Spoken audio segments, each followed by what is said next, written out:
শুভ সকাল বন্ধুরা, আপনারা সকলে কেমন আছেন? আশা করছি আপনারা সকলে যে যেখানেই আছেন আমার গোপাল সোনার কৃপাতে ভালো আছেন এবং সুস্থ আছেন।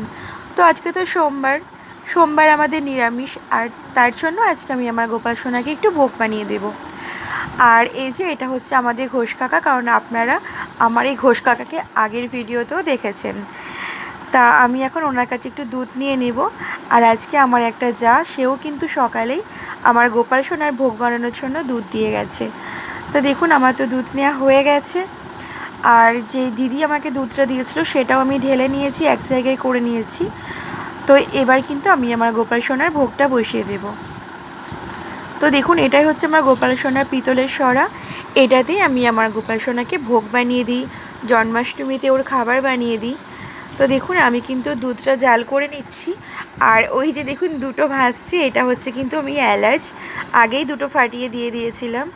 আর এখানে আমি 50 গ্রাম গোবিন্দভোগ চাল নিয়ে নিয়েছি।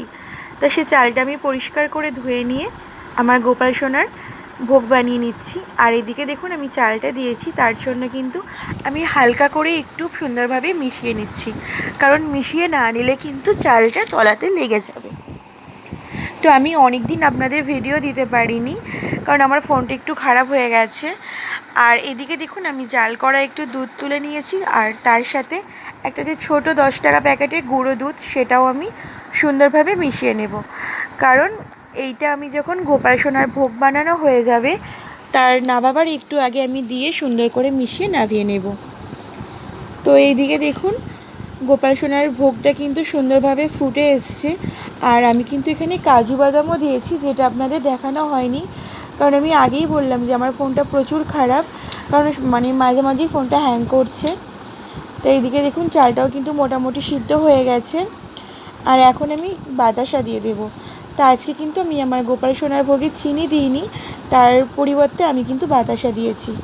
আর আমি কিন্তু এখানে আন্দাজ মতোই কিন্তু মিষ্টিটা দিয়ে দেব, কারণ এখানে আমার 500 গ্রাম দুধ আছে আর 50 গ্রাম গোবিন্দভোগ চাল আছে।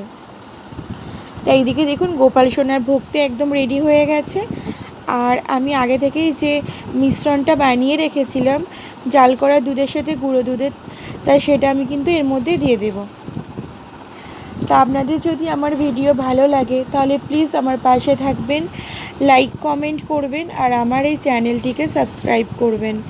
তো দেখুন আমি যে মিশ্রণটা বানিয়ে রেখেছিলাম সেটা আমি গোপাল সোনার ভোগে দিয়ে দিয়েছি। এবার কিন্তু আমি গোপাল সোনার ভোগটা নামিয়ে নেব।